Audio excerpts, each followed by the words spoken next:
We've all done fun quizzes and tests online, but a hearing test? That's something different.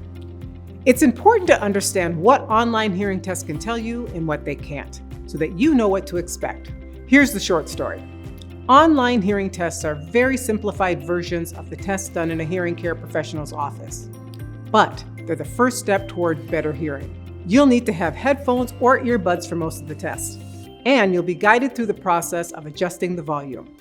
During the test, you'll listen to sounds and indicate which ones you can hear.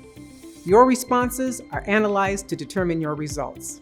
Ultimately, online hearing tests tell you whether you need to see a professional for more testing.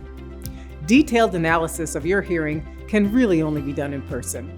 Online tests don't always take your medical history into account, and results can be affected by ambient noise.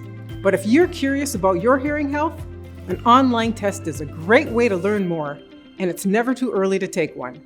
Get started by going to miracleear.com to take your free test today.